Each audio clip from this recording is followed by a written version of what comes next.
Mazmur pasal 78 ayat 1-72. Pelajaran dari sejarah. Nyanyian pengajaran Asaf. Pasanglah telinga untuk pengajaranku, hai bangsaku. Sendengkanlah telingamu kepada ucapan mulutku. Aku mau membuka mulut mengatakan amsal. Aku mau mengucapkan teka-teki dari zaman purbakala yang telah kami dengar dan kami ketahui, dan yang diceritakan kepada kami oleh nenek moyang kami.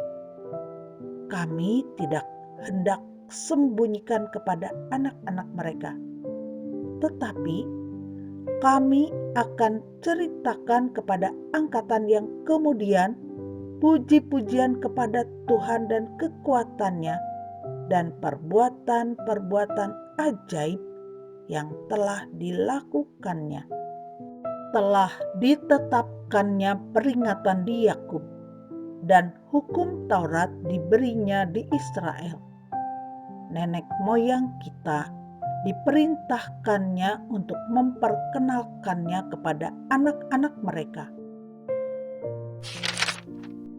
supaya dikenal oleh angkatan yang kemudian, supaya anak-anak yang akan lahir kelak bangun dan menceritakannya kepada anak-anak mereka, supaya mereka menaruh kepercayaan kepada Allah dan tidak melupakan perbuatan-perbuatan Allah, tetapi memegang perintah-perintahnya. Dan jangan seperti nenek moyang mereka, angkatan pendurhaka dan pemberontak, angkatan yang tidak tetap hatinya dan tidak setia jiwanya kepada Allah. Bani Efraim, pemanah-pemanah yang bersenjata lengkap, berbalik pada hari pertempuran.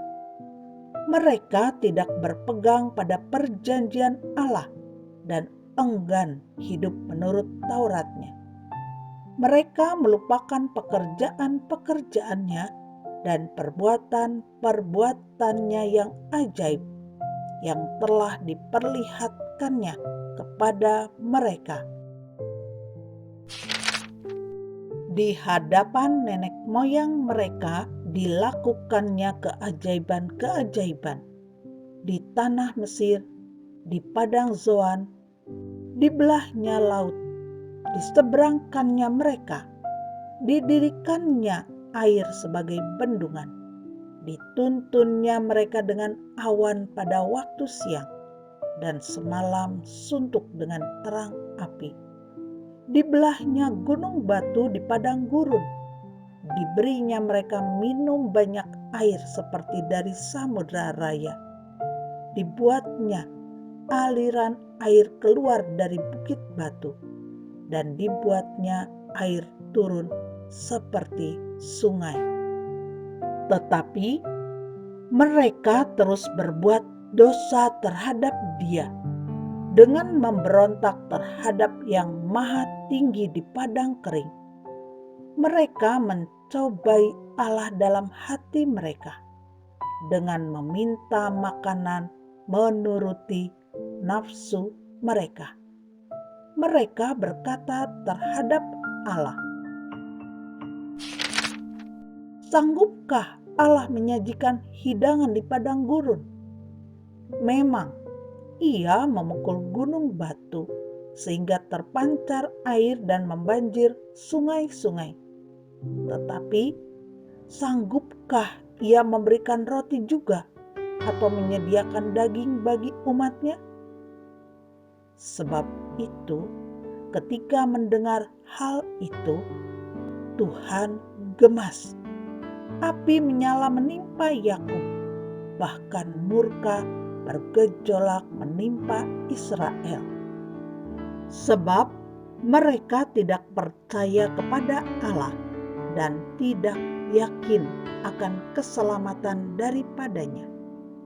Maka Ia memerintahkan awan-awan dari atas membuka pintu-pintu langit, menurunkan kepada mereka hujan mana untuk dimakan, dan memberikan kepada mereka gandum dari langit. Setiap orang telah makan roti malaikat. Ia mengirimkan perbekalan kepada mereka berlimpah-limpah. Ia telah menghembuskan angin timur di langit dan menggiring angin selatan dengan kekuatannya. Ia menurunkan kepada mereka hujan daging seperti debu banyaknya, dan hujan burung-burung bersayap seperti pasir laut. Ia menjatuhkannya ke tengah perkemahan mereka, sekeliling tempat kediaman itu. Mereka makan dan menjadi sangat kenyang. Ia memberikan kepada mereka apa yang mereka inginkan. Mereka belum merasa puas, sedang makanan masih ada di mulut mereka. Maka bangkitlah murka Allah terhadap mereka. Ia membunuh gembong-gembong mereka dan menewaskan teruna-teruna Israel. Sekalipun demikian, mereka masih saja berbuat dosa dan tidak percaya kepada perbuatan-perbuatannya yang ajaib. Sebab itu, ia membuat hari-hari mereka habis dalam kesia-siaan dan tahun-tahun mereka dalam kekejutan. Apabila ia membunuh mereka, maka mereka mencari dia. Mereka berbalik dan mengingini Allah. Mereka teringat bahwa Allah adalah gunung batu mereka, dan bahwa Allah yang Maha Tinggi adalah penebus mereka. Tetapi mereka memperdaya dia dengan mulut mereka, dan dengan lidahnya mereka membohongi dia. Hati mereka tidak tetap pada dia, dan mereka tidak setia pada perjanjiannya. Tetapi ia bersifat penyayang. Ia mengampuni kesalahan mereka dan tidak memusnahkan mereka. Banyak kali ia menahan murkanya dan tidak membangkitkan segenap amarahnya. Ia ingat bahwa mereka itu daging, angin yang berlalu yang tidak akan kembali. Berapa kali mereka memberontak terhadap dia di padang gurun dan menyusahkan hatinya di padang belantara. Berulang kali mereka mencobai Allah, menyakiti hati yang kudus dari Israel. Mereka tidak ingat kepada kekuasaannya, kepada hari ia membebaskan mereka daripada lawan, ketika ia mengadakan tanda-tanda di Mesir dan mukjizat-mukjizat di padang Zoan. Ia mengubah menjadi darah sungai-sungai mereka dan aliran-aliran air mereka, sehingga tidak terminum. Ia melepaskan kepada mereka lalat pikat yang memakan mereka, dan katak-katak yang memusnahkan mereka.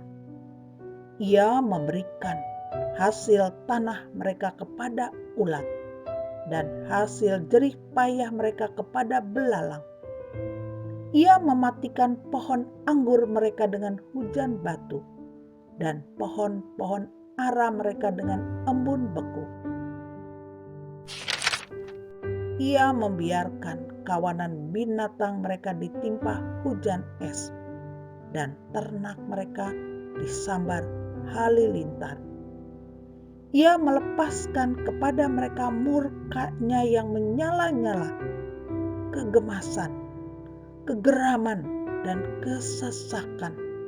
Suatu pasukan malaikat yang membawa malapetaka. Ia membiarkan murkanya berkobar.